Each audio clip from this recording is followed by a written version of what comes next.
Now, this is our second year. Show of hands, how many of you were here last year? All right. And how many of you are first-timers? Oh, fantastic. All right. Welcome. So I'm just going to talk about what StoryFest is. So this is a selective leadership development program, and it's focused specifically on supporting leaders in our nonprofit community. And we developed this program because storytelling, it's both an ancient art form and a crucial skill in modern business. And don't take my word for that. The Wall Street Journal, McKinsey, Harvard Business Review, many others have all published articles recently about the importance of storytelling for leaders and organizations. Steve Jobs once said the most powerful person in the world is the storyteller. So tonight, you're going to hear 6 stories, each one about 6 minutes long-ish, each one told by a local nonprofit leader who applied, was accepted, and spent months crafting and developing a personal story that relates in some way to the work they do. Because we feel like the first story everyone needs to learn how to tell is their own. That's how to build trust, create connections, start meaningful conversations. And StoryFest is also a contest. We have judges, we have score sheets, and each one of these tellers will receive an $8,000 grant from the Tommy Elliott Fund. All of them.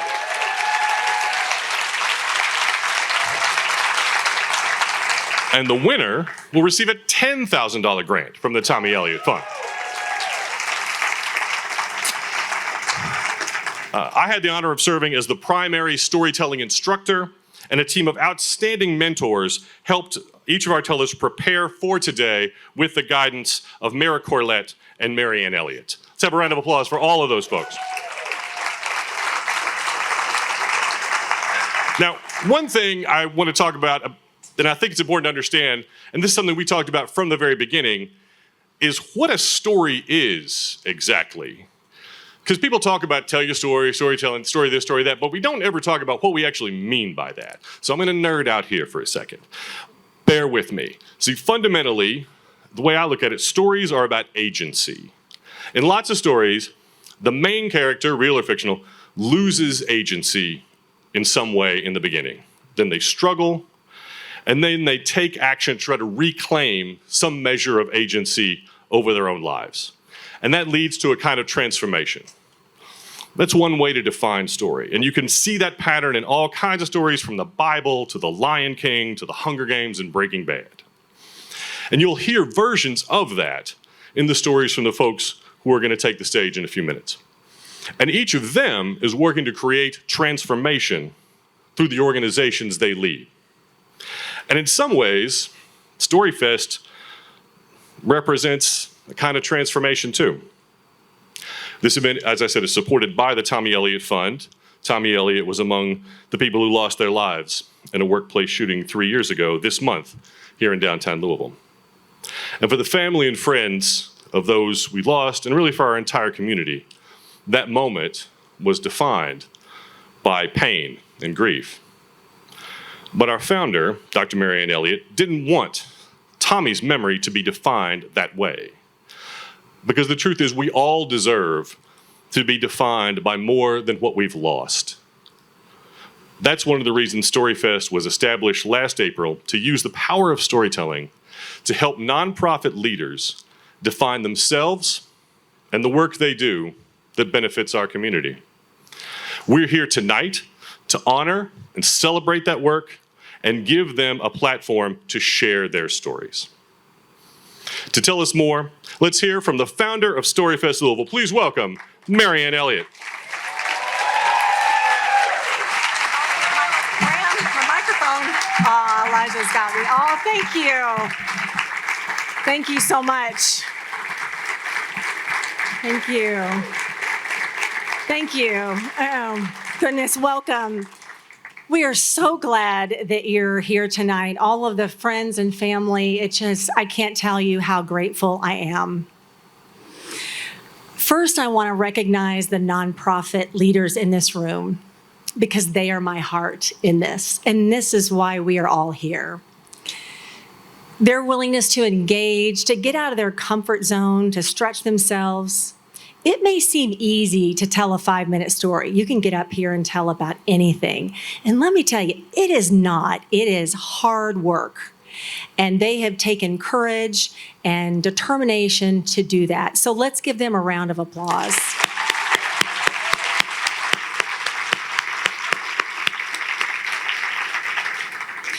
I also want to share our sponsors because your support is a gift. The gold and silver sponsors are Annette and Richard Manius, Old National Bank, Scott Lusk, Paula and Frank Harshaw, the Bass Family Foundation, Vivian Ruth Sawyer Philanthropy, Baptist Health, Dr. Mary Kudarusu, Dr. Britt Brockman, PC Health, and Republic Bank. These are gifts, and I want to recognize them.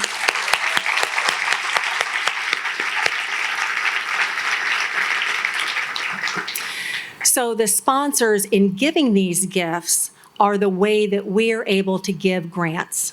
So if we didn't have our sponsors, we could not do that.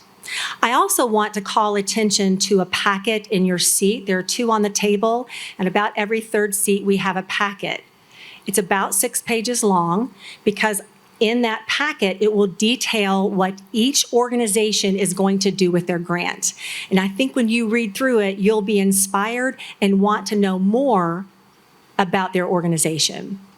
There are also 2 in-kind sponsors, and I'm so proud to have. One is the Muhammad Ali Center.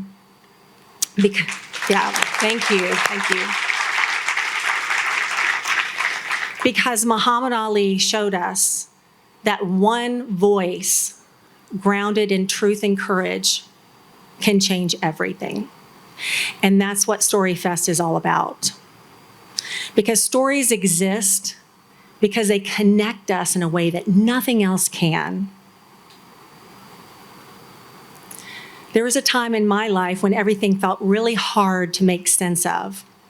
It was kind of like you were thrown in the deep end of a pool and your head's underwater and you're trying to hear. You're trying to make sense of things. And what helped me wasn't explanation or answers. It was people willing to listen. During that time, I wrote a lot. I wasn't a writer, but I really wrote to survive. I didn't plan on sharing any of those entries, but I did, and to many of you in this room, held that with grace and love. And again, didn't try to fix it. You stayed with me. And as I look back, that mattered to me more than I ever understood at the time. Because being seen and heard and understood is where connection begins. And that, for me, is where I started to shift something in my healing journey. Not because I figured anything out necessarily, but because I wasn't carrying it alone. And over time, I have learned how to hold both. What's been lost and the life that's still there. Not just to keep going, but to actually choose it. But tonight isn't about my story. It's about the stories of people that are doing incredibly meaningful work in our community. These stories are not theoretical, they are lived. And the people standing before you tonight, they have all chosen to stand here in front of us and reveal a truth about themselves. Because in every room, there are stories that we cannot see. There are people that have gone through things that we may never fully understand what that was like. But again, what we're here tonight to do is this. We are not here to carry life alone. Because when you are seen, heard, and understood, this is what community does. And this is what StoryFest does. Welcome.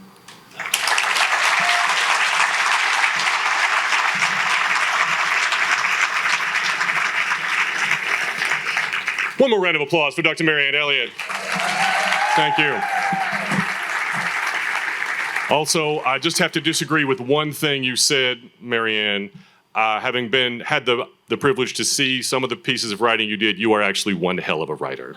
So just want to make that clear. Next, I'd like to welcome a leader whose relationship with the Elliott family predates his career in public service, a career that appears to be going pretty well. He talks about transformation happening in Kentucky on programs like The Daily Show, his own SiriusXM podcast, and in his upcoming book, Go and Do Likewise. Plus, this governor worked with our friends, the Kentucky Storytelling Association, to officially declare March as Storytelling Month in the Commonwealth, and I love that his proclamation says this: storytelling carries into the present and the future wisdom from the past. Storytelling strengthens the ties that bind us as people, as families, and as communities, and Kentucky is a storytelling state. Please welcome Kentucky's Storyteller-in-Chief, Governor Andy Beshear.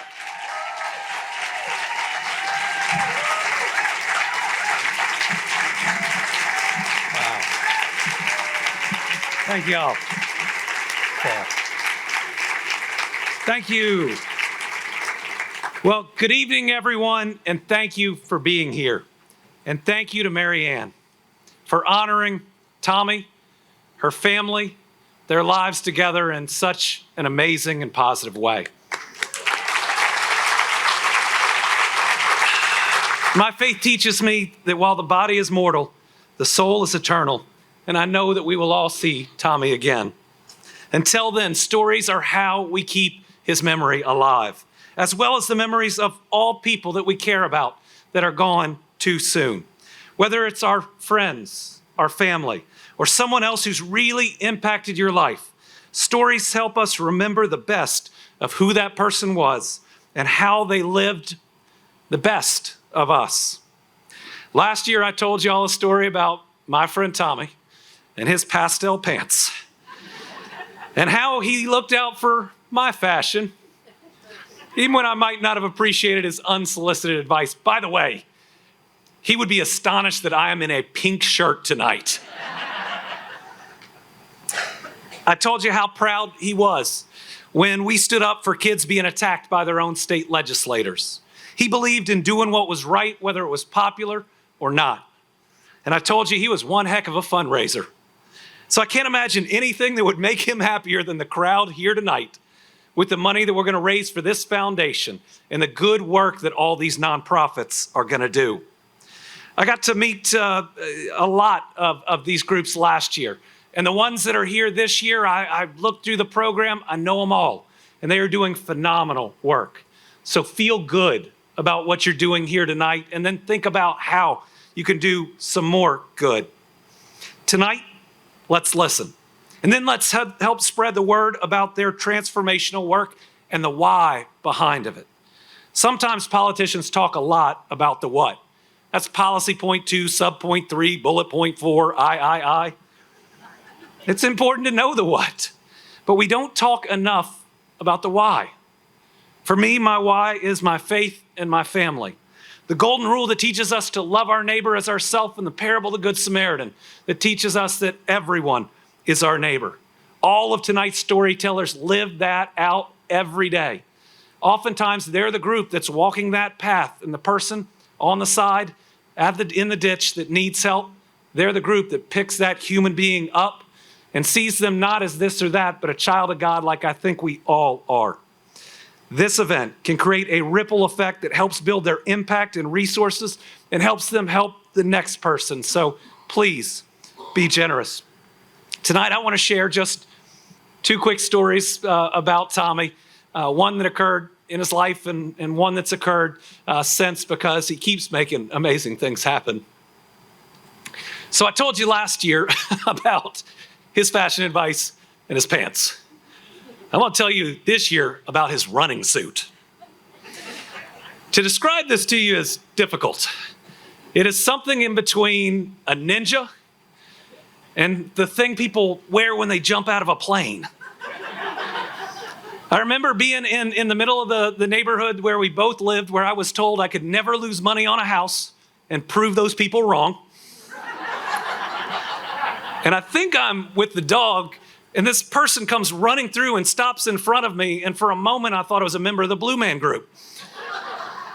And he looks at me and he says, Andy, and I finally recognize him because this part is cut out.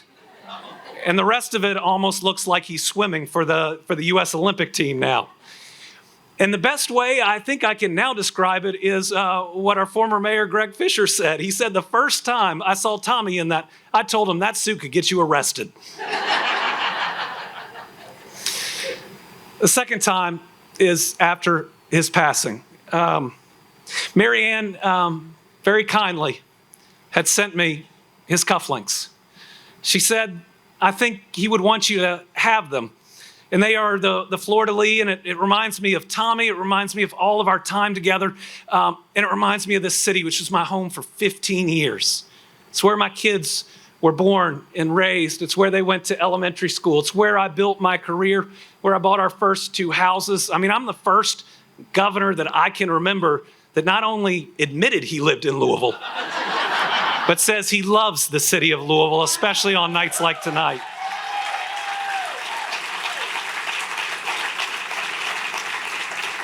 So Brittany and I get invited to the White House for a state dinner with South Korea because we had 2 giant battery plants being funded in part by a large company from South Korea until the current president was elected. Thank you.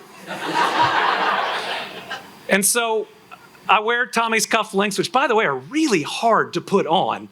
And as we're going through the line to meet the president and then the president of South Korea, I decided I want to tell him about it.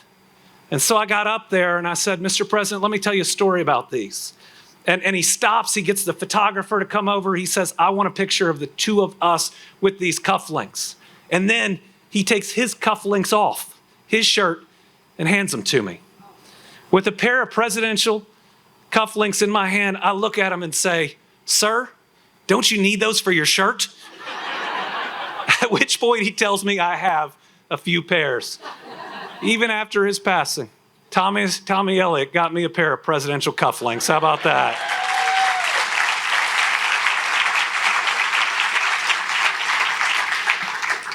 So I think Tommy's life was defined by a lot of things. I think courage was one of them. I told you last year about how the second to last time that I saw Tommy was after I had vetoed one of the nastiest pieces of anti-LGBTQ legislation that our state had ever seen.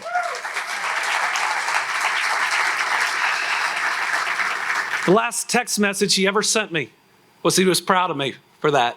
I texted him on the way home, and he sent it back to me, and I still have it. He said, very proud of you. Well, tonight, I want to make sure I continue showing Tommy that I have the courage that he expected from me. Because tonight I know we're going to focus on his life and other stories. But the way he died was tragic and difficult. And in this session of the General Assembly, I've seen a couple bills pass that while I have never vetoed certain types of bills, they're just not right. There's one bill they passed that would let 18 to 21-year-olds concealed carry in our Commonwealth. You can't even buy from a federally registered gun dealer a handgun if you're under 21. You can't rent a car. You can't drink. You can't run for state office, though you can stay on your parents' health insurance until you're 26.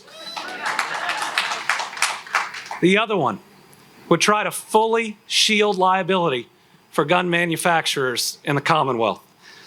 And while I haven't done something like this to these bills before, in honor of Tommy and everybody that was impacted by it, I'm going to veto them right now.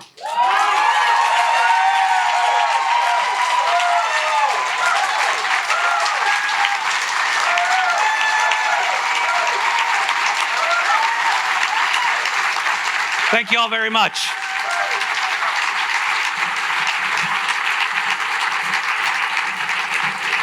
Governor Andy Beshear. Thank you. Thank you so much for coming, Governor. We appreciate that. And I know I speak for many people in the room tonight when I say, go get them.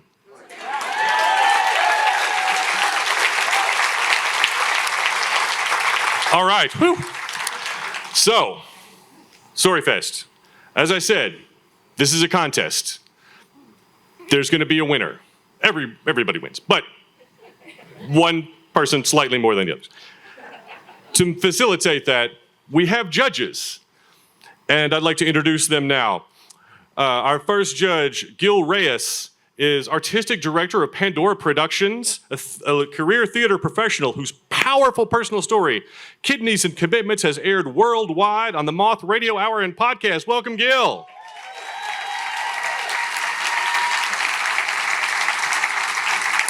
Next to him, we have Lisa Zangari. She is founder and CEO of the Zangari Consulting Group and executive coach in residence at Leadership Louisville. Welcome, Lisa. And we have Rose Smith. She is the founder and CEO of the ACE Project and the grand prize winner of StoryFest 2025. Welcome back, Rose.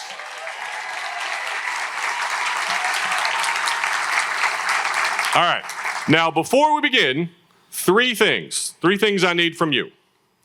First, now we want to keep the focus on the tellers, of course, but as has been referenced, understand that putting all this on is only possible because of the support of our sponsors. Marianne read a list, some of them earlier, and that list is it's not fixed.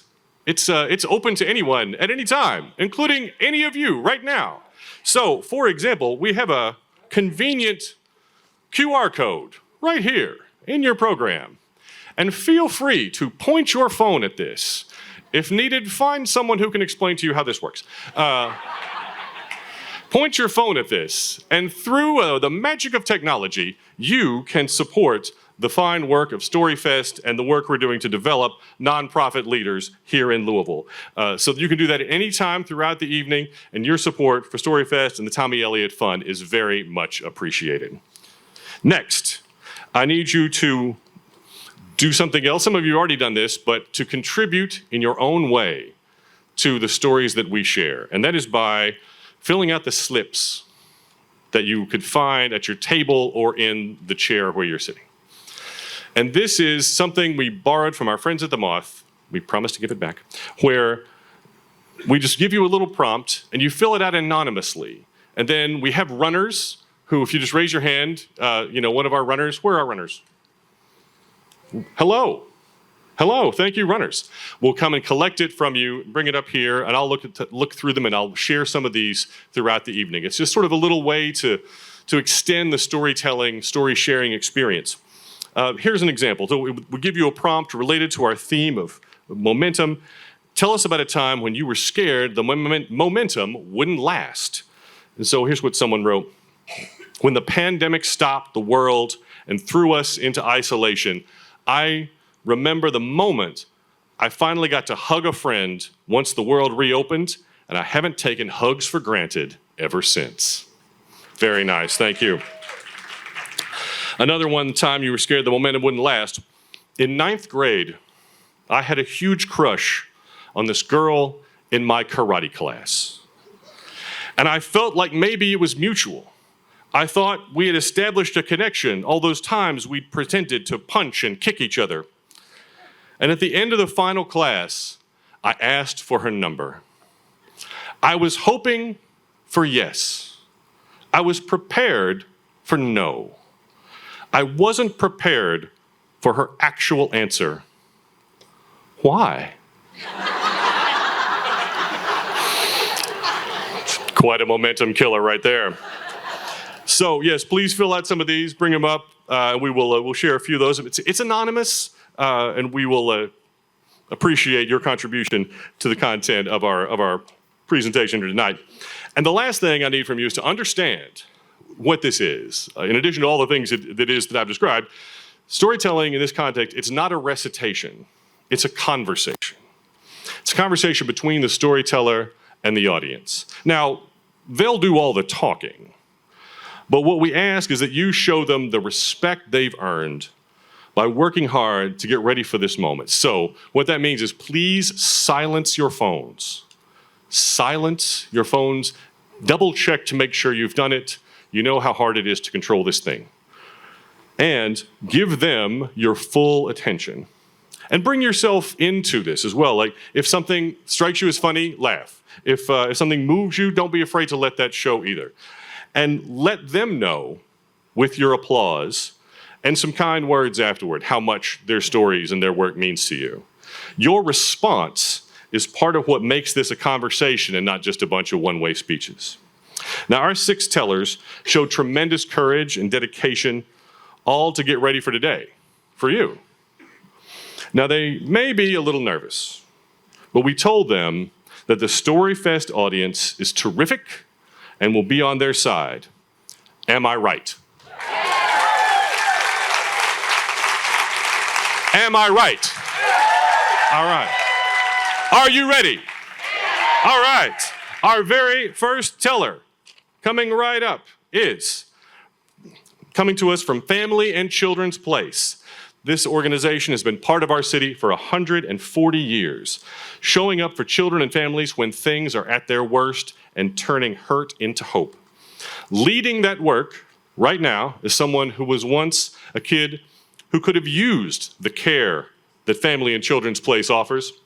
And today, she aspires to be the adult who would have stood up for that child she used to be and for other children like her. Please welcome Elia Fox.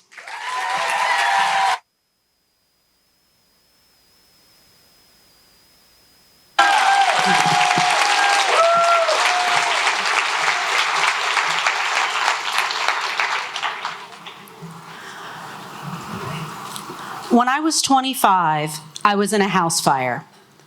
The apartment I was living in with my boyfriend burned down around us. I made it out, but Eric didn't. The fire department didn't get there in time, and I couldn't pull him out. People told me that I should be happy to be alive, and that this must mean that I'm meant for something special. And I hated that. Were they saying he wasn't? Wasn't Eric somebody special? Aren't we all capable of doing something special? I didn't feel grateful for my life. I felt guilt for surviving it and not being able to save Eric. It didn't take long for that guilt and sadness to become loneliness and anger. Before the fire, I'd spent years in student activism, volunteerism. I wanted to change the world. I tried to help people. And now, where was everybody when I needed their understanding? I was mad at my family, my friends, humanity, the universe. And as the anger grew, so did my longing for some kind of control. I may have lost my boyfriend, my belongings, my plans, my faith, my hope. But I could at least pick part of my direction. So I decided to adopt a new philosophy. I would stop caring. Since people suck, I will suck right back. And no fire can take that from me. So I left school and embraced my new freedom. And I thought, maybe this is who I always was anyway. Maybe I was just doing what I thought was right. There was a strange peace and giving in to apathy and defeat. However, while I may have given up on people, my credit cards hadn't given up on me. And I needed to get a job. My little sister worked for a company that managed group homes, and they had an immediate opening. I got the job and didn't even have to bother smiling in the interview. My new boss, Louise, was younger than me, but just as miserable. She was goth with a perpetual frown, piercings, and jet black hair. She was passionately dispassionate. The only time I saw her do anything even approaching passion was to tell people no. This job is where empathy and ambition went to die. It was perfect. So I showed up, started working with the residents. Everybody had a developmental delay or a physical disability. I gave out medicine, made meals, cleaned up around the house, did the bare minimum. And then I met Wayne. Wayne was one of the residents. Bright white hair, a constant subtle smile. He was a gentle soul. And Wayne would come next to me and almost in a whisper say, "Mrs. Elia, have I told you how much I like fried egg sandwiches?" "Yes, yes, I do." And before I could say anything, Louise would say, "No, Wayne, you get what I make." But I questioned this. I mean, the man just wanted a sandwich. And one of the advantages of not caring about anything was that her opinion also didn't matter. She could smirk and roll her eyes all she wanted. Fried egg sandwiches gradually led to nightly games of Uno, and soon everybody in the house was joining in. And at about that time, I started taking weekend shifts. All the residents wanted to go out and do something, and the answer was always no. But I thought, what's the harm in one weekend trip? The group home literally owned a van for weekend trips. I was even trained in how to use it, and it just sat there, unused. Until one day I said, and we went to the mall and stumbled on the pet store. There were kittens and puppies and fish and lizards. You would have thought I'd taken them to Disney World.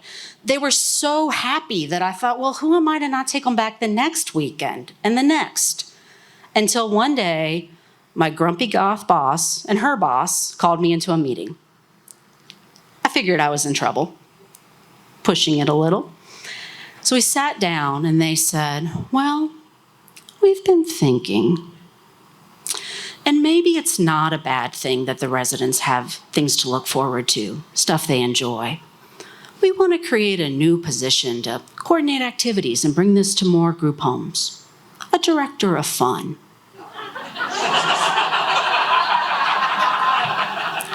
I was in shock.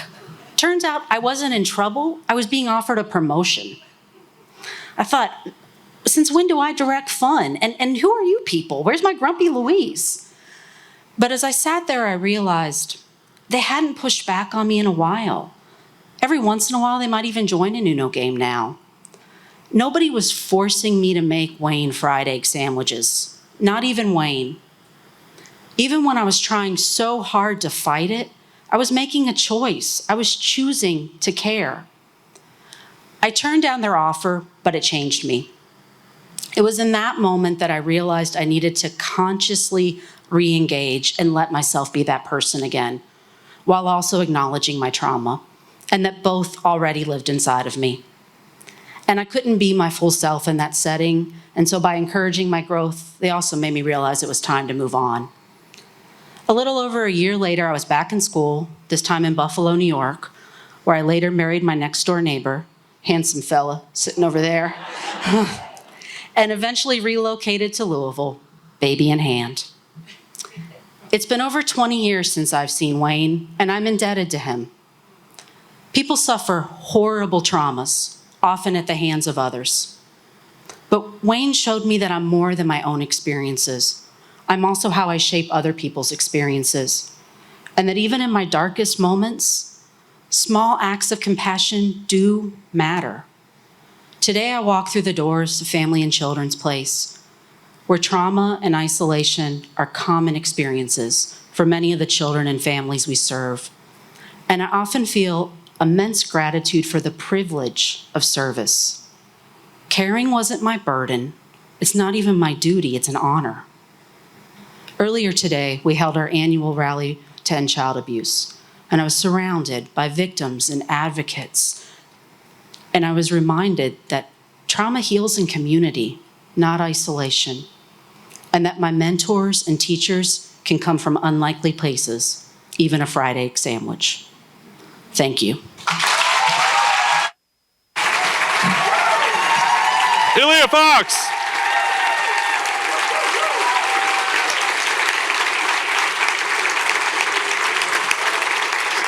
One of the things that really resonates with me about Ilia's story is the honesty about how it feels to flirt with apathy.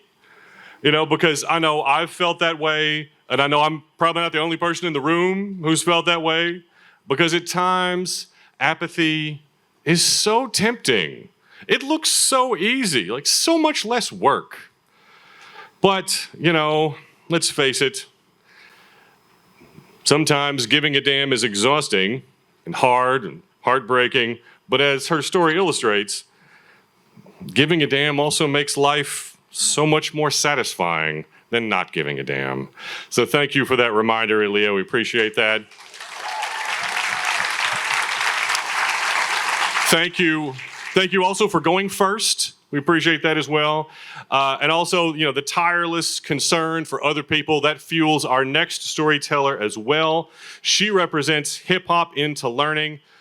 This is a nonprofit that was built on the belief that young people's voices should never be silenced, that culture is a doorway, not a distraction, and that music can turn trauma into art, resilience, and possibility. This community leader, she co-founded this organization, and she knows how it feels to be a young person whose voice is buried, and she decided to make it her mission to help more young people be heard. Please welcome Nairee Clayton-Taylor.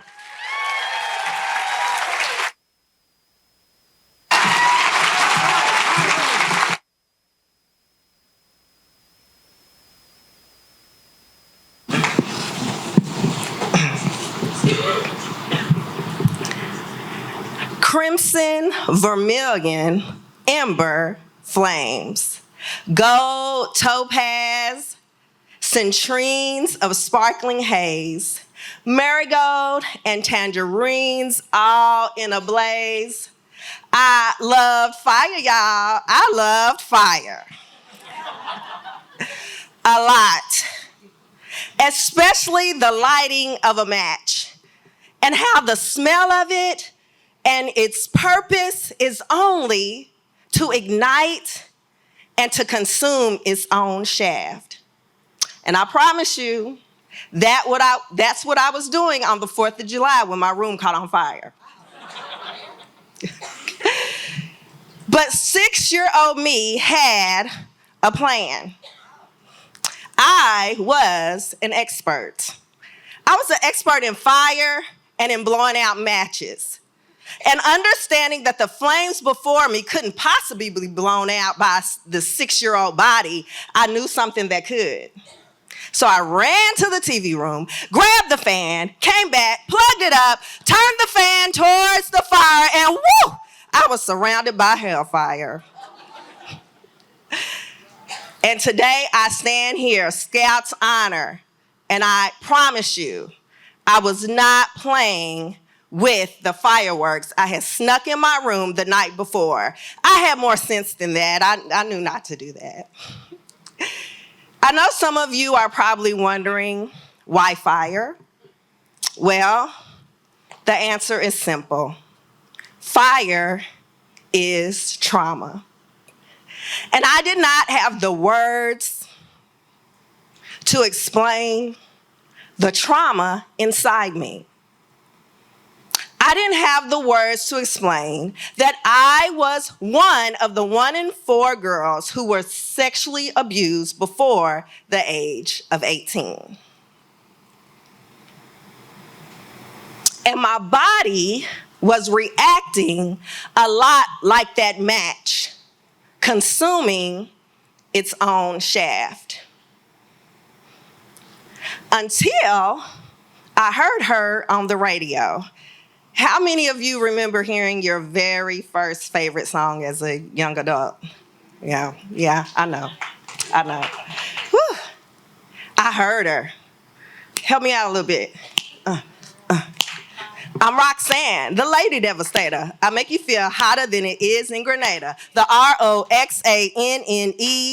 Roxanne is who I be. Good job.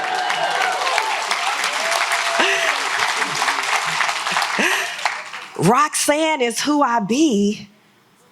Oh my goodness. She knew who she was. I wanted to be her. Her fire wasn't like mine. It was fierce and controlled. Now, I can stand here and tell you I don't know what a lady devastator is, but I knew I wanted to be one. And I also did not know how hot Grenada was, but I know I wanted to be Roxanne. So the next day, with tape recorder in hand, I waited at the radio, heard the song, punched record, and I had it. I listened to that song over and over and over and over and over again. I'm sorry, Granny. I just listened to it over again. And you know what? Something happened. I started memorizing her words. And not only was I memorizing her words, I was writing her words. And then I started reading her words. I don't think I made it really clear. I was labeled with a learning disability. It was called LD when I was younger. And not only was I LD, but I was reading 2 to 3 grade levels behind. And I was starting to read. But not just reading, I was becoming a writer. I was writing affirmations. But let me tell you what Roxanne did for me, what that music did for me. Just like trauma rewires the brain, music also rewires the brain. And Roxanne pulled me through the fire. Now, she didn't get rid of the fire because trauma is always there. You can't get rid of the fire, but she pulled me through the fire. And I was able to walk through it. And so, a teenage mother going to college, why? A teenage mother with the audacity to go to college ended up being the first in her family to graduate from Kentucky State University.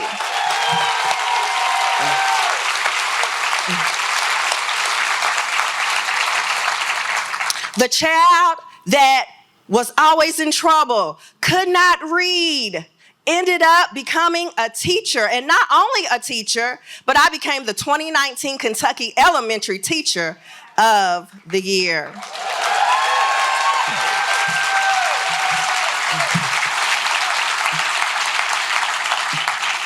There are 30 million students who suffer from trauma. And only 46% of fourth graders can read on grade level. I see them. I was one of them. And I see them just like I see the students that we are able to work with every day. When I see Miss D'Angela, who fought through her disability to talk to Mayor Fisher and to also talk to Ja'Cory Arthur and tell them why the Crown Act needed to be passed, she did that.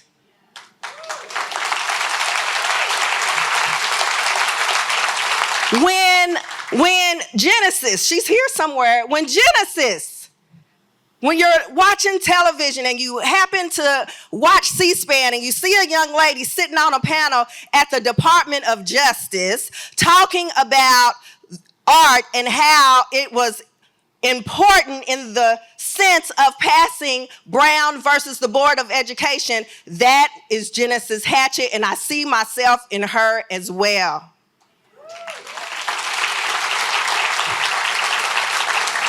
At Hip Hop Into Learning, we believe students who belong lead now. And I'm happy to share that platform with my wonderful husband, Antonio Taylor. I don't know where he is. He's somewhere in here. Where is he? Okay. But today, I stand here for all the women who are part of the 1 and 4. And I also stand here to let you know that, yes, I am a lady devastator. As the kids say, eat it up, eat it up. I'm a lady devastator, yes. But I stand here to let you know that while trauma doesn't disappear, it can be rewired. And I am Nyree Clayton Taylor, the lady devastator. And I have to tell you that I am the fire. Thank you very much.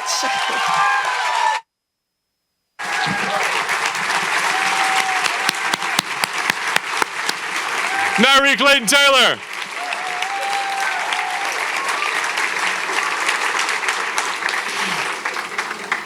Kentucky 2019 Elementary School Teacher of the Year. Don't you wish your kids or grandkids had had her in class?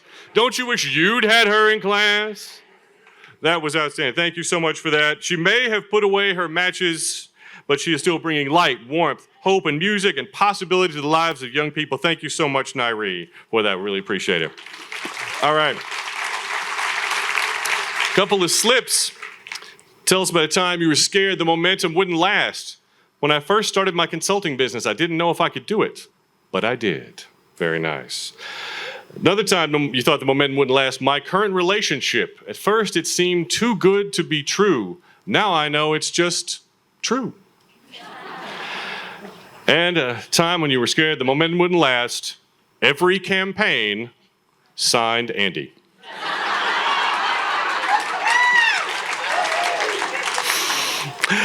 All right, our next storyteller comes to us from the Louisville Metro Police Foundation.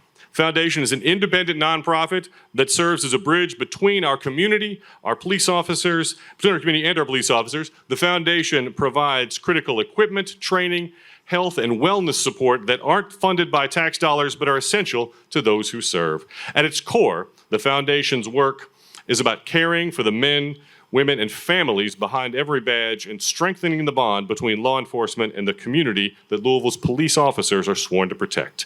The woman leading the foundation has a deep and personal connection to that mission. Please welcome Rebecca Grignon-Reeker.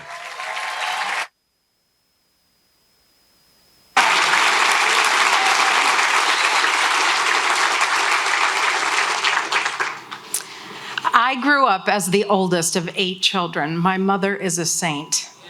We were raised with a strong relationship with God and the importance of helping other people. And from the moment that I remember, the earliest I can remember, I was helping. I was holding babies, making snacks, tying shoes, keeping the peace.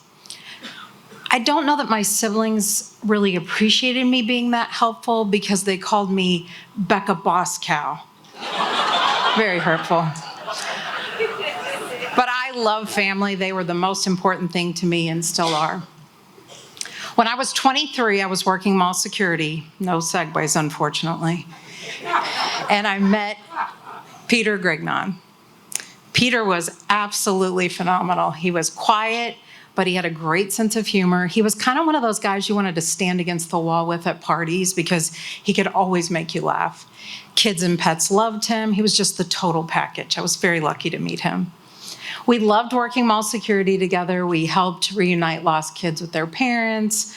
We liked discouraging shoplifters. We just had a good time helping people. We liked it so much that we decided to try out for the police academy together. And I'll have you know that I scored higher than Peter on the written and the oral test. And I never let him forget it. Unfortunately, I was a 1/4 inch too short on the high jump, so I didn't make it. But Peter went on to become a police officer with the Louisville Metro Police Department. And he loved it. He was so proud of having the privilege of protecting our city. We got married March the 20th of 2004, and we had so many plans. Peter was a great planner. And we went to Gatlinburg for our 1-year anniversary. I planned that. And about 3 days after that, Peter went into work for the night shift because he was still the new guy. And he always called me after roll call to catch up on everybody's business. And it was kind of late, so I started falling asleep. And he said, I'm going to let you go so you can go to sleep. And I said, no, I want to keep hearing the stories. And he said, go to sleep. I love you. I'll see you in the morning. The next morning, a knock at the door woke me, and I wrapped a blanket around myself and went down to let him in because I thought he'd forgotten his key. And instead of Peter on the porch, there was a police officer and a chaplain. And they said that Peter had been hurt and I needed to come to the hospital. Finally, in the car, I said, hey, listen, I'm a police wife. I need to know what's going on so that I can help him the best way I can when I get there. And his commander turned and looked at me and said, ma'am, he's been shot in the head and we think he's dead. Peter had gone on a routine call like so many of our police officers do, and for reasons that are still not clear to us, a teenage boy had shot him multiple times in the face and head and then taken his own life. In the hospital, they put me in this small room and it just felt like the walls were closing in on me. And I fell to my knees and I begged God. I knew God had the power to heal Peter. But I felt him ask me to pray the prayer that Jesus prayed in the Garden of Gethsemane. Not my will, but yours be done. I didn't want to pray that prayer, but I did it. And not long after that, a doctor and detective walked in and told me Peter had died. And just like that, the future that we planned crumbled to ashes. I went out into the hallway and there was this sea of blue. Officers, many of whom I'd never met, lined the hallway, shoulder to shoulder, many with tears in their eyes. And I realized that even though Peter had gone, he had left me his family of fellow officers to take care of me. And we held each other up when we could barely stand. The weeks passed in a fog, and I honestly didn't know if I would survive the pain. But then news came that a Livingston County Sheriff's deputy in Western Kentucky had been shot and killed in the same way as Peter, leaving behind a grieving wife. My question was, who's going? My dad taught me this verse in 2 Corinthians. It says we are to comfort others with the comfort that we've been given. So many people in my town had looked out for me and taken care of me. I wanted to go and do the same for her. What I thought would be a 2-hour visit turned into a week as I sat with Debbie during the hardest time of her life. And I realized something. Peter's legacy could continue through me. And I found my purpose again. As the years passed, I worked across Kentucky and Indiana, helping families of the fallen. And when God gave me my chapter 2 with my husband, John, and my kids, Annabelle, Jaden, and Joey, I wasn't able to travel anymore, but I really, really missed my public safety family. So in 2017, I joined the Louisville Metro Police Foundation, and I get to help our helpers every day. It is my honor. You and I, the average person, will only encounter about a handful of traumatic events over our lifetime.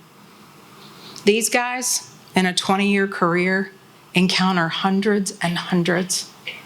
That is why we became part of the public-private partnership to create the Summit Wellness Center to offer holistic care to our officers so they can be at their very best while they are taking care of us. All those years ago, standing in that hallway, surrounded by that sea of blue, I could have never imagined this amazing life. What I thought was ashes has been shaped, slowly and faithfully, into something beautiful. God has given me a family, a purpose, and a way to honor Peter every single day. And this, the work I do with the foundation, this is what came from those ashes.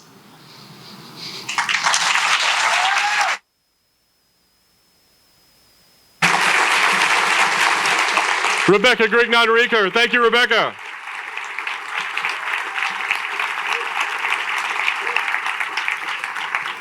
You know, not to focus on something trivial from the story so poignant, but, you know, I have to ask our officers here, a 1/4 inch on the high jump? She couldn't make it from a 1/4 inch on the high jump? They don't do that. Apparently, standard, Rebecca, if you want to try it again, they might, they give you a different standard. All right. So you may be thinking right now, the storytelling stuff is pretty cool. And also, how do I support great organizations that are here? Well, one way to do that, obviously, once again, you can support the work of StoryFest that is bringing you these stories by using this QR code and the magical powers that it contains to support the Tommy Elliott Fund and StoryFest. And if you want to support the particular organizations that you're hearing from tonight, go over there at the end of the evening and have some conversations. Go get some information from the tables, or just go up to the leaders whose stories you're hearing. Tell them how much their story moved you. Talk to them. Ask them how you can support the work that they do. I suspect they will have some answers for you and would love to hear from you. You know, that's part of the power of storytelling, is to give us insight into experiences we've never had, worlds and places we've never been part of. And that's also what makes storytelling a kind of universal language. It's a Kentucky tradition, and it's also a tradition in cultures all over the world. And when we travel, we bring our stories with us, and often we bring stories back with us. And when we share stories, we learn about each other and ourselves. Muhammad Ali understood that and lived that, and that also goes for our next storyteller. She comes from La Casita Center. La Casita Center has a founding principle: somos un círculo. We are a circle. It means every voice matters, and the circle cannot be complete if someone is missing from it. That philosophy means walking alongside people rather than simply serving them, and it has guided La Casita for 20 years as the only Latinx and feminist-led organization of its kind in Louisville. Yes, let's give a round of applause for that. In her application for this program, La Casita's founder wrote that she believes the universe guides us to where we belong, and she belongs right here. Please welcome Karina Barrias.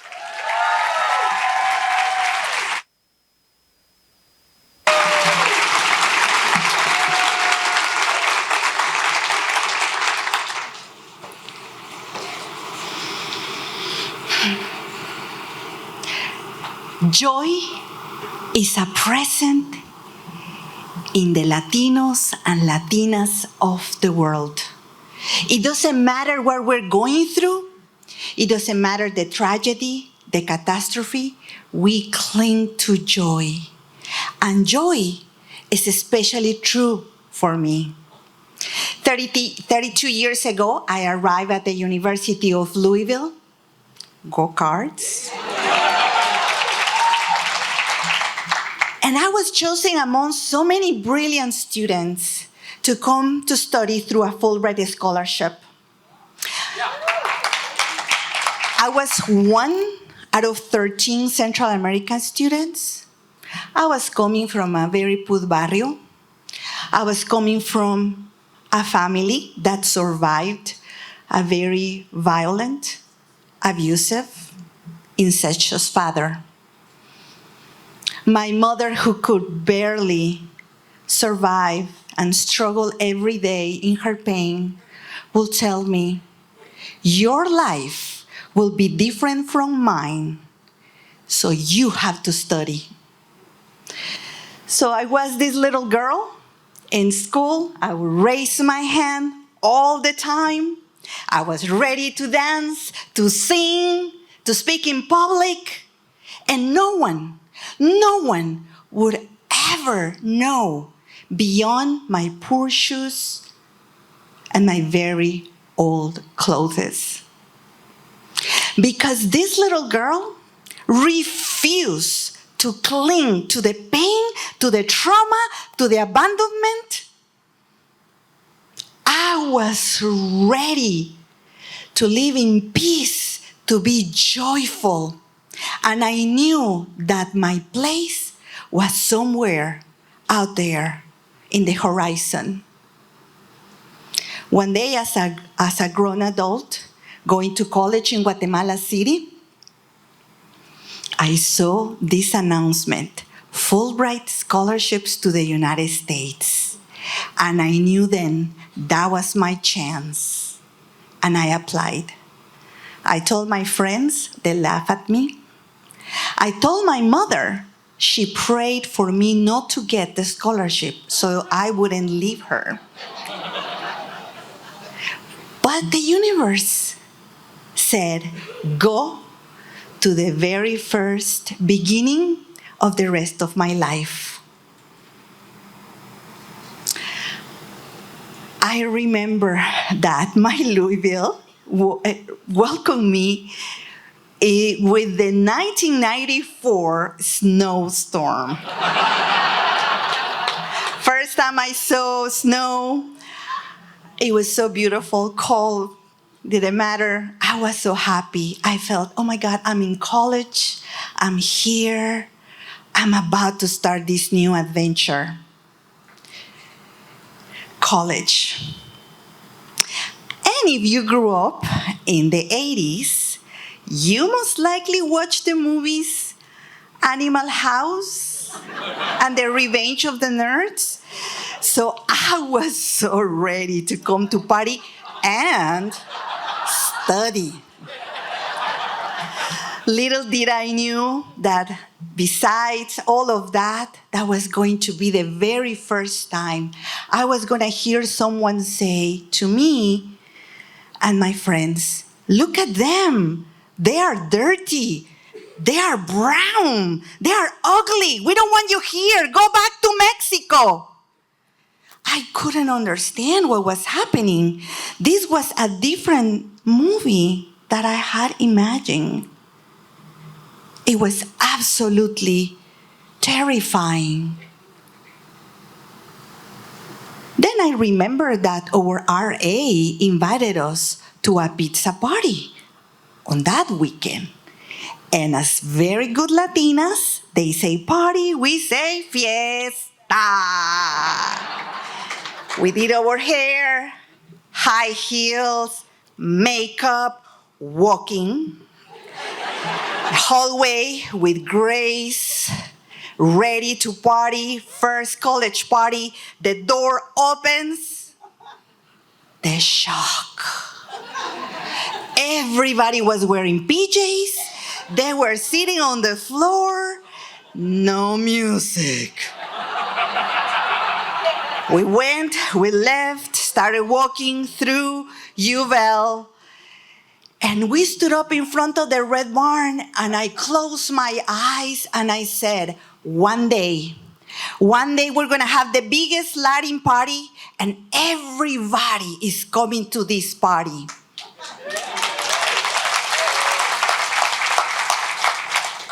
During my college and graduate studies, Latin parties were the best attended, the most fun. That to this day, when I go to UVL and I run into the maintenance guys, they are like, are you one of those Latina troublemakers? And I tell them, you bet I am. And this Latina troublemaker, years later, founded the largest Latinx-led organization in the state of Kentucky to this day.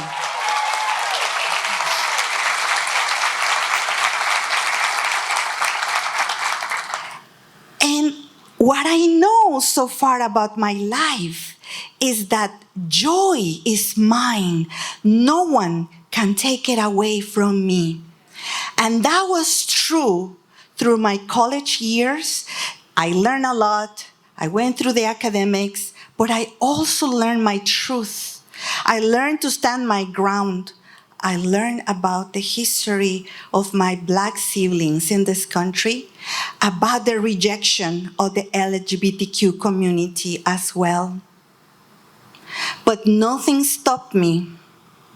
And today, I tell you, my friends, I am grabbing myself to joy even in the midst of horrors that are happening to me and my community.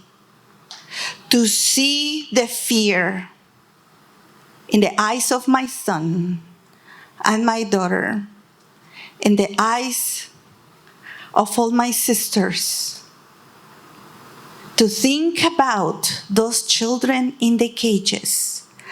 I refuse to be silent. I refuse to stay quiet against injustice. Yeah.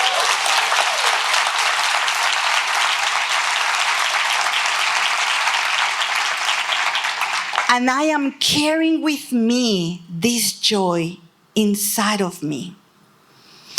from the poor barrio in Guatemala City, through the hallways of Uvel, through the big Latin parties at the Red Barn, through the beautiful circle of La Casita and my beautiful Louisville. It doesn't matter what is happening, I promise you, I am going to show up in joy. And I hope you all join me. Muchas gracias.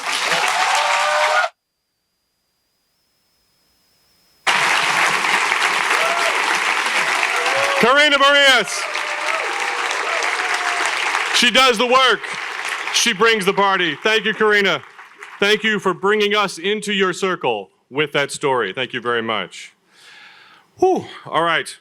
Thank you all for the folks who've turned in some slips. Got some interesting ones to share. Tell us about a time when you were scared the momentum wouldn't last. I played Fortnite with my 8 and 10-year-old niece and nephew.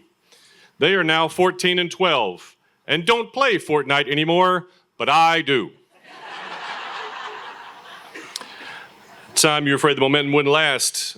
When my wife was pregnant with triplets, there were harrowing moments. The doctors weren't sure what to do.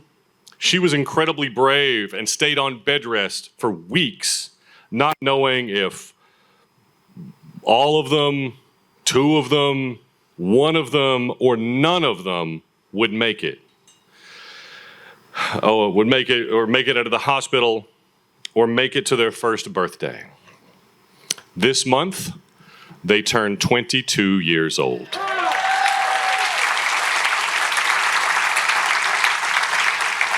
And another time you were scared the momentum wouldn't last, every legislative session. All right. All right. Our next storyteller comes from the Center for Women and Families. This organization has been supporting survivors of intimate partner violence and sexual assault for over a century. It provides crisis lines, emergency shelter, legal advocacy, and much more. Justin Davis came to Louisville as a transplant from New York City and entered the nonprofit world as an outsider, a consultant. He'd spent his career consulting for organizations. He just can't wait. Joining the center was the first time he ever stepped inside the building. What happened next is the story he is ready to tell. Please welcome Justin Davis.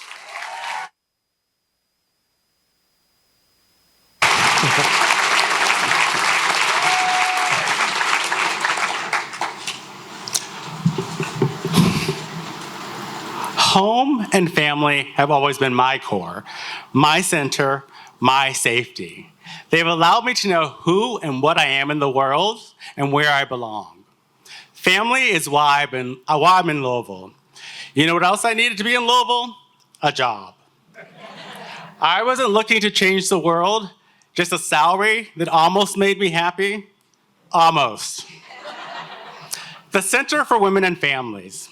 I thought I knew their mission. I'd done my research. I'd been a consultant in New York for decades.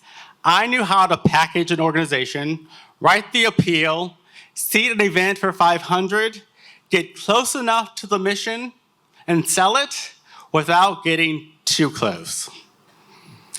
The day of my final interview, I'm standing outside the building. I'm confident. I'm secure. I'm well packaged. I'm detached. Click, the sound of a bulletproof door opening. A voice asking me my name and my purpose, if I might be carrying more than a resume and a little New York attitude. I'm ushered into a boardroom with 10 people. There's a woman with blue hair talking about dyeing her dog purple. They're talking about trauma-informed care. What do I think of chalk? What do I bring to the center? What are my qualifications? Do I always wear a tie? And then I thought it, and then I said it out loud. I'm Black, I'm gay, I'm from New York, and I may be too conservative for the center.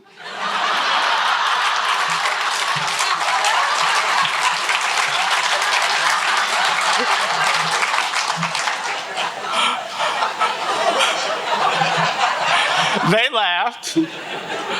I smiled politely, but something in me locked. I thought, I don't do feelings. I'm a consultant. This wasn't in the job application. Needless to say, they made the offer. I negotiated that salary, and I'm here.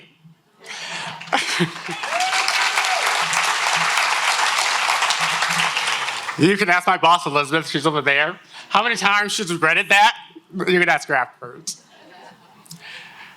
See, for me, violence and trauma were ideas. They were statistics, they were abstracts. They were things that happened to other people that I read about and saw on television. These weren't real people. So I'd been at the center for a while, and one day I was coming back from lunch, because I do lunch very well. That is my brand.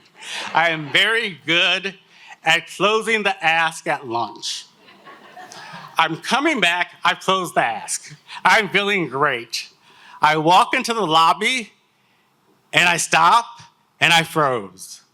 There I see Renee. She's sort of stumbling around in a daze. She has a hospital gown on and sweatpants. Her arm is in a sling. She's carrying a bag, a white plastic bag that probably contains the remains of her life. And then I see it.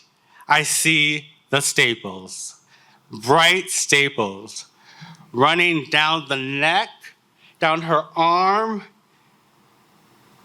and I just stare.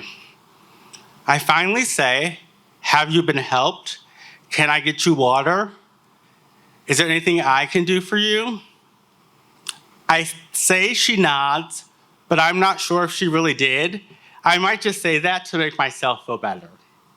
I pull up my key fob, click, I'm behind the door. I'm safe from Renee. I walk to my office, I sit there, I close the door. All these thoughts run through my head. I'm not an activist. I don't do activism. This isn't me.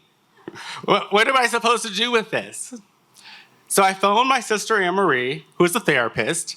And I don't know if any of you have therapists in the family. I'm sure you've had a conversation that probably says, I'm not one of your clients. But this time, I secretly wanted to be one of her clients. I was experiencing things and feeling things and observing things about myself that made me really uncomfortable. So she sat and talked with me for a little bit, and we just sort of let the conversation be. I began to then move through the center a little differently. I paid a little more attention. I was quiet. I observed. I asked more questions. I took it all in. Again, another day, when I was coming back from lunch, I'm walking through the parking lot, and I see this woman, Sarah.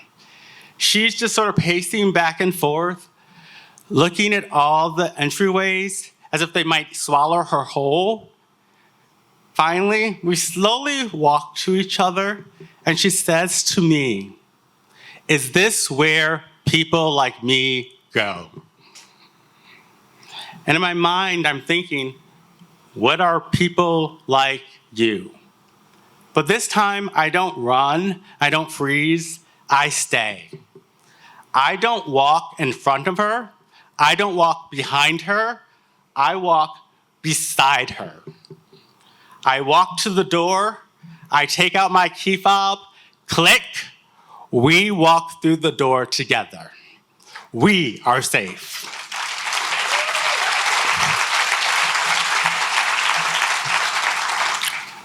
Home, family, safety, these are not guarantees.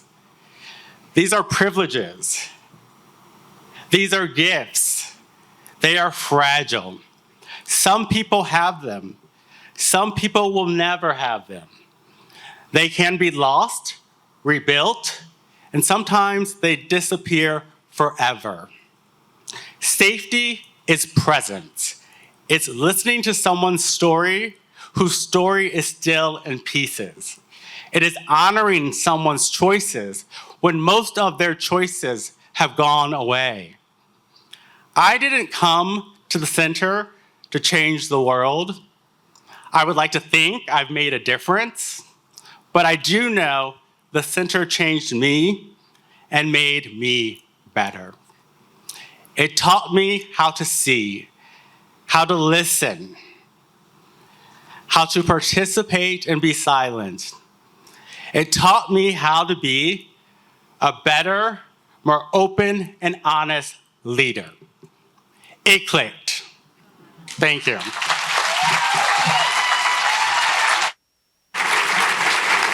Justin Davis. Justin, thank you.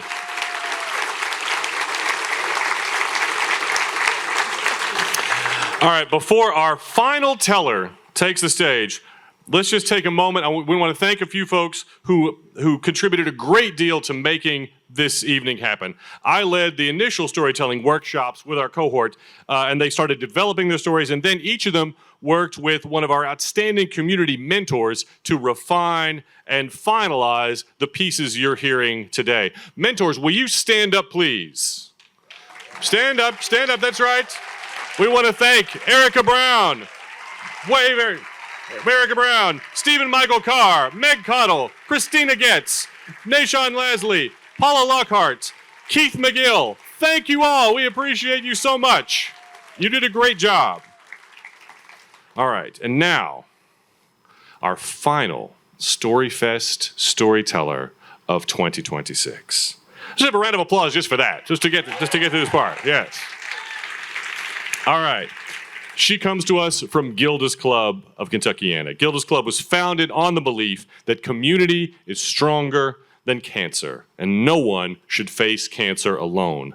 That's a promise that Gilda's Club makes and keeps every single day, all for free to anyone who needs it. The woman who leads Gilda's Club Kentuckiana has built that organization into the largest cancer support community in the world. She's also a pediatric cancer mom herself, and she knows how it feels to need a community that shows up and stays. Please welcome Karen Wren Morrison.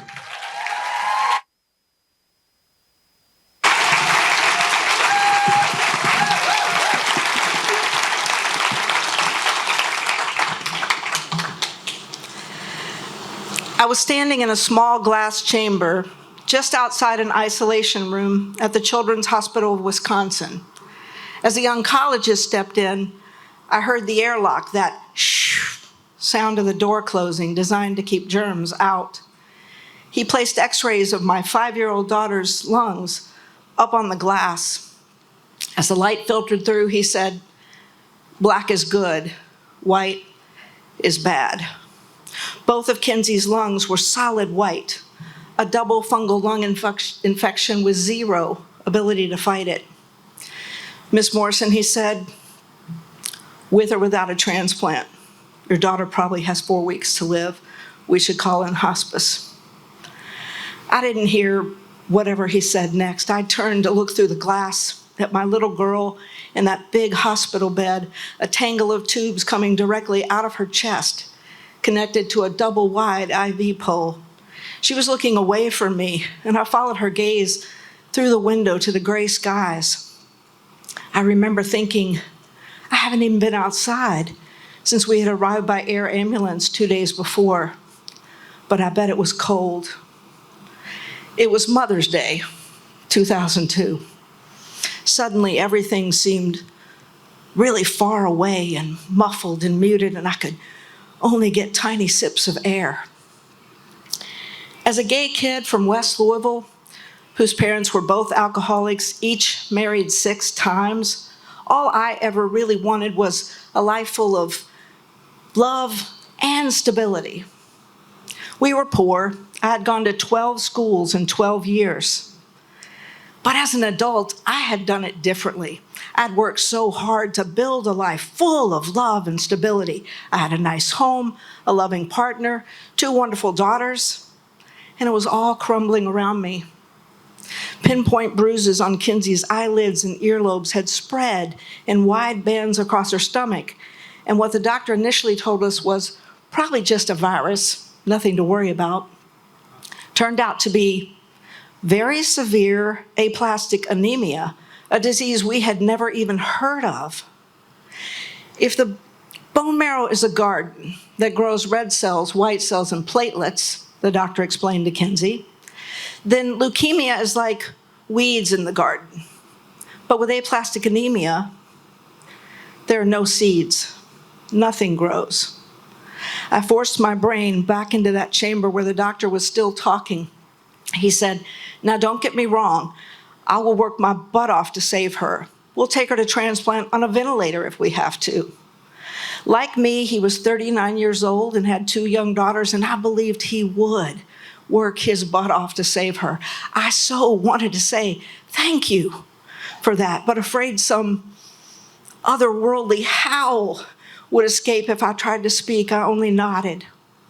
I couldn't have known then the years of insecurity and uncertainty that lay ahead. All I knew in that moment was I have to do anything I can possibly do to help save my child.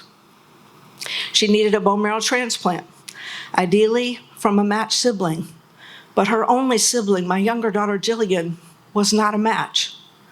A search of the International Bone Marrow Registry turned up 0 matches.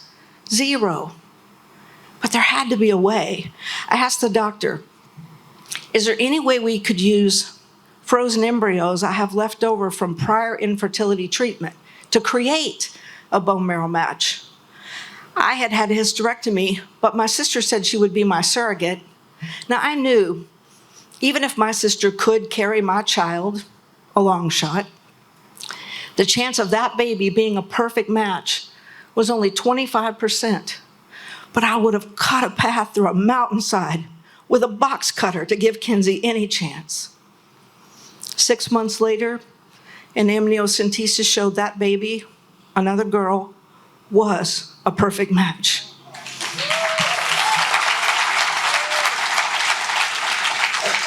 Kinsey was so sick, she was barely hanging on. She had high fevers, her kidneys were failing. The chemo that was keeping her alive was poisoning her liver. But I thought, if the doctor could just keep her stable enough until the baby arrived. Finally, I had real hope. And then at only 34 weeks, my sister gave birth to a tiny baby girl. We named her Tegan. And when Tegan was 4 months old and 11 pounds, the doctor said she was finally big enough to donate bone marrow to her sister. But just days before that transplant was scheduled to happen, Kinsey began showing signs of remission. So instead of starting a year of isolation, she started first grade. And at the end of that school year, on June 8th, 2004, 27 months after our journey began, the doctor declared her in remission.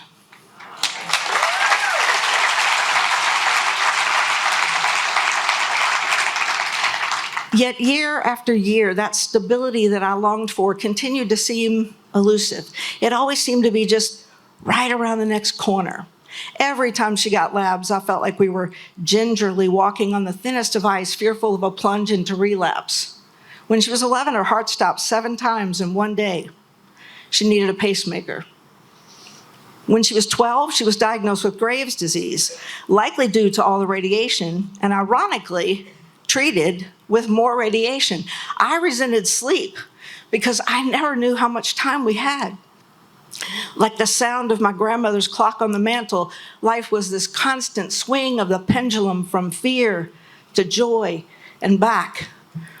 Birthday parties and school plays, 3 a.m. fevers, sandcastles on the beach, ICU stays, midnight Christmas Eve toy assemblies, and then before I knew it, graduations from high school, then college. At times, life seemed almost normal, but never quite. I just wanted us to get off that roller coaster we'd been on for more than 2 decades, but we stayed strapped in. And then last April, 1 year ago this month, a trip to Johns Hopkins Hospital revealed Kinsey had relapsed. She needed that bone marrow transplant.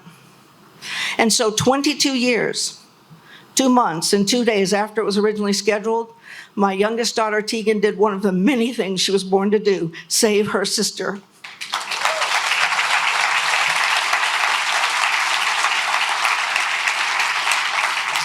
I watched Kinsey go through toxic chemo, total body irradiation, sepsis, fevers of 104 plus. I spent 101 days with her in isolation.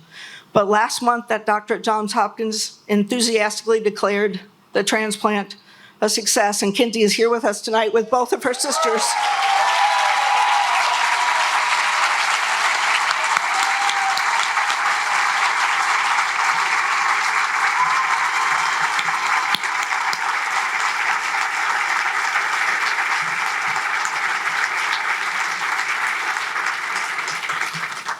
Through 19 of those years, we had Gilda's Club, the community of support along the way. And we lived what we tell everyone who comes to Gilda's Club: live your life fully, even while cancer is a part of it, with joy and style and purpose and meaning, and yes, even with laughter. As for stability, I finally figured it out. It's not just around the next corner. It's in me. It's in my wife. It's in my daughters. We had it all along. Thank you.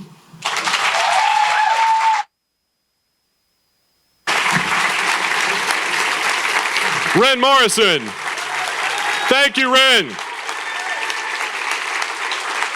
And while we're at it, let's just continue. A special round of applause for the Morrison family. Thank you all for joining us tonight. Great to see you. All right. Whew. All right. So, that was something. So, now I got to say, I'm sorry, one more. For all of our 6 storytellers, the storytelling cohort of 2026. Now, if some of you are in the audience thinking, this stand-up on stage storytelling thing is pretty cool, do I have to wait another whole year to hear anything like this again? The answer is no, because as some of you may know, there is an organization called The Moth, which is dedicated to, hey, any fans of The Moth? All right. Yes, thank you. The Moth is a nonprofit, an international nonprofit dedicated to the art of spoken word storytelling, and they have events all over the world, and they create the Moth podcast and Moth Radio Hour, heard on WFPL on Saturdays.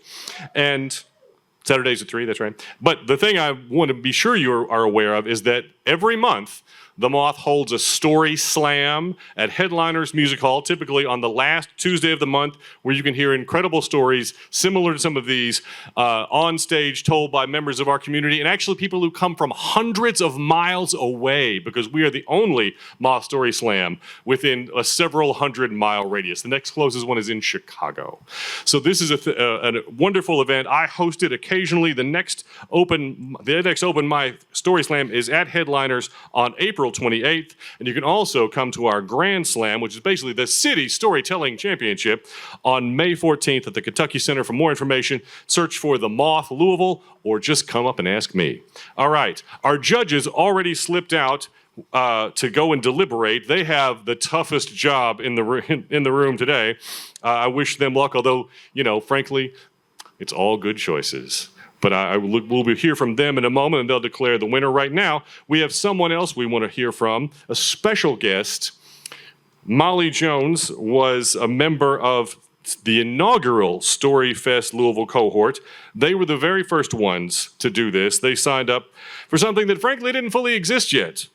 They showed up trusting us, took a real risk, did it all with grace. Molly is the founder of the Pete Foundation. She founded it from really, the hardest place, the hardest experience a person can go through. And she built that organization on the belief that no young person should have to suffer silently, and that the stigma around mental health can be broken if we're willing to talk openly. Please welcome Molly Jones.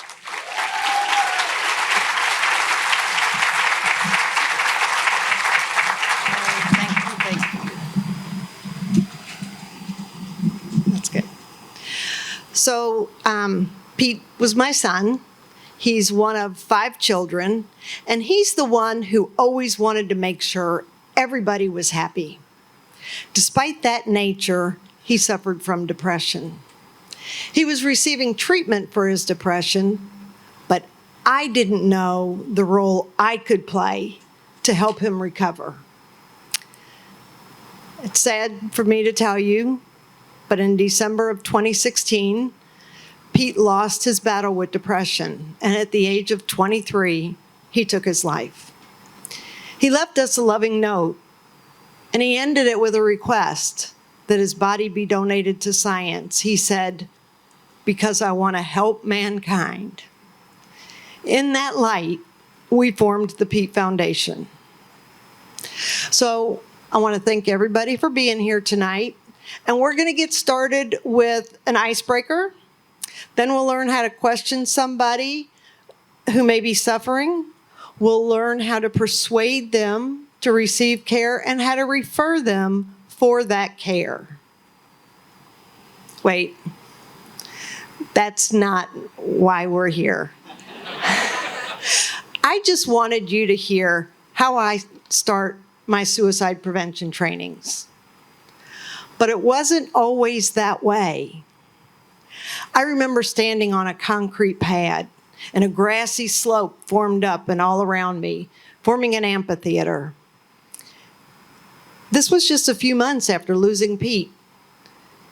I had been thrown into the world of being a spokesperson for mental health.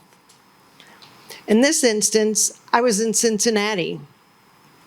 The band Linkin Park had been scheduled to perform, but sadly, the lead singer had taken his life.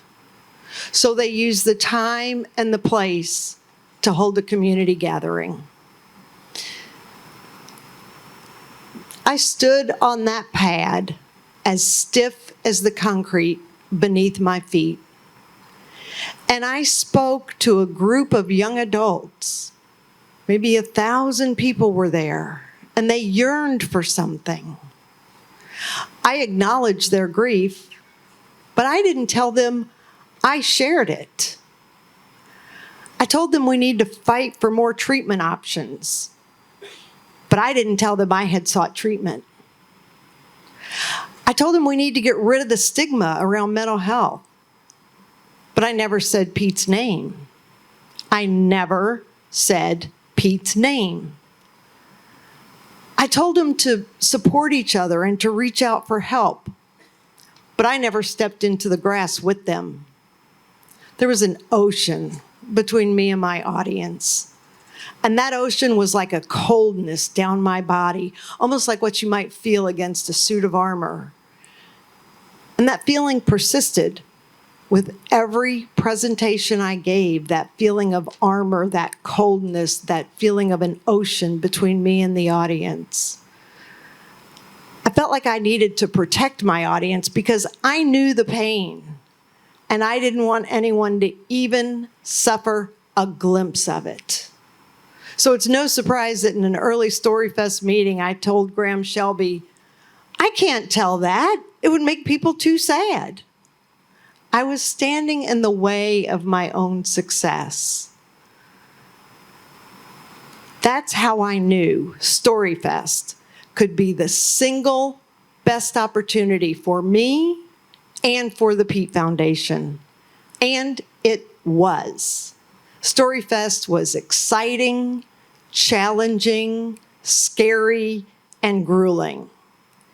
I shared the challenge of it and the richness of it with my cohorts. We supported each other all along the way, just as I'm sure these cohorts have done leading up to tonight. And now I give presentations at least twice a week. And that's only going to increase because we have a new program launching this month. With the generous donation the Pete Foundation received from the sponsors of StoryFest, some of the very people in this room, we were able to create a full corporate program titled Big Steps in Mental Health. Be watching for an announcement from the mayor's office as we launch the program. And now, thank you.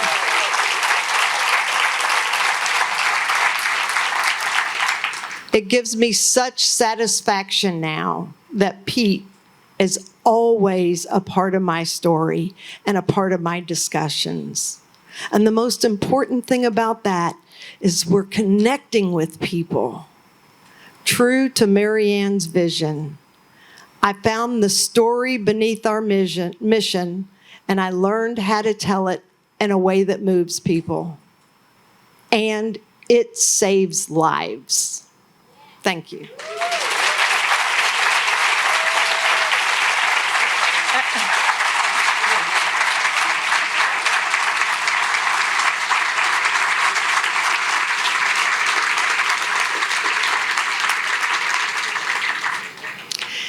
Now we actually are going to do a little interactive component. So everyone you heard from tonight leads an organization that exists because somebody cared enough and felt like it was important enough that Louisville have the support of that organization. I spent years behind armor, convinced I was protecting my audience. StoryFest is what taught me to take that armor off. Any leader, and every leader in the cohort that you just heard from tonight has just done the same thing with all of you here tonight. Right now, organizations that exist to support leaders like them to build their capacity, to sharpen their craft, those are disappearing. The Center for Nonprofit Excellence closed in December. Federal funding that flows to the city is shrinking drastically. The infrastructure that holds our nonprofit community up is under real pressure. StoryFest is one of the things still standing, and we want to keep it that way. Yeah. So I want to ask you, pick up your card. Like this, please. Now, get out your phone and scan the QR code. Give at whatever level represents what you feel and believe is the value of StoryFest, or give at the level at which you were moved tonight by the stories you heard. This year, we had to turn away some strong applicants that we believed in, not because they weren't ready, but because we could only serve so many. We want to change that. The Tommy Elliott Fund makes this possible. Your support tonight is how we can make sure it continues. Please support this treasured opportunity for Louisville's nonprofits. Thank you. Thank you, Molly.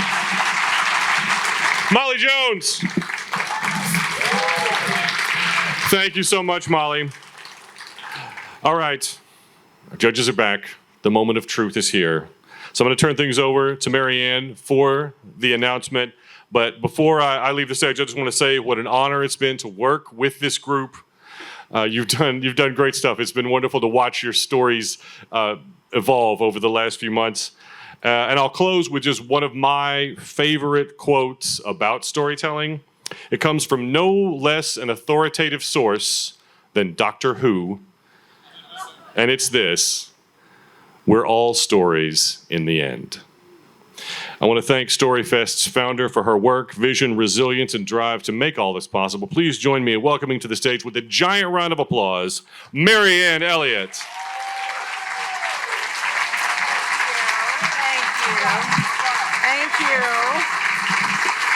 Thank you. I appreciate it. And thank you so much. I do want to share that appreciate the support tonight with StoryFest and the work that we're doing. StoryFest would not exist without many people. In particular, I want to call out Mayor Greg Fisher, Leslie Gohagan, Cece Conway Bowden, and Nicole Yates.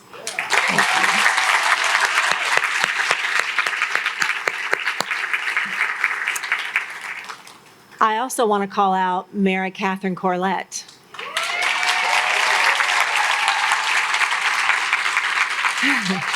She has been the program lead, and her passion and commitment and clarity and commitment to this community is bar none. Thank you. Now I'd like to bring the cohort back to the stage.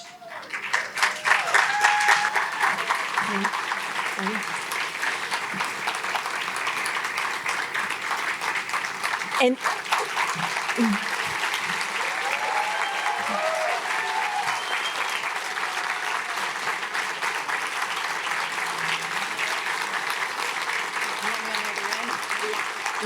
yeah. You want me on the other end? No, this is good. This is good. All right, and one of my philosophies, and many would agree, that they are all winners.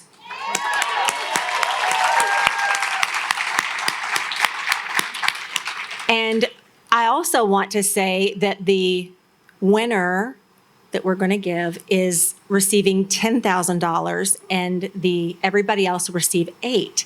But we have had a generous donor. Richard and Annette Manius wanted to get everybody an additional $1,000. Stan.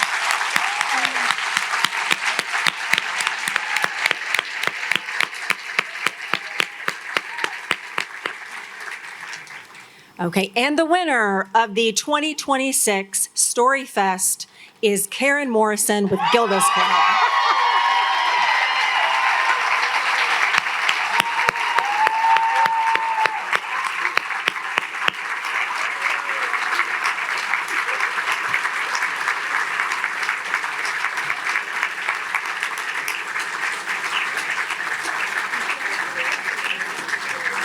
Okay,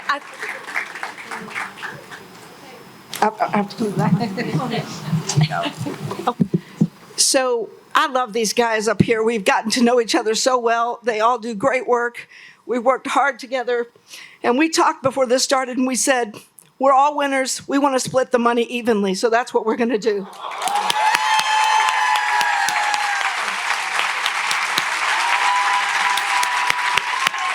It's an honor to be with this group. So thank you all.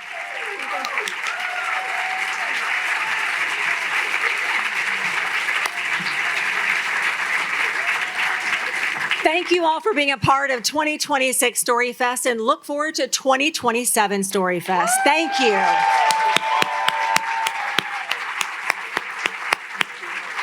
Thank you and good night. That's it. Okay.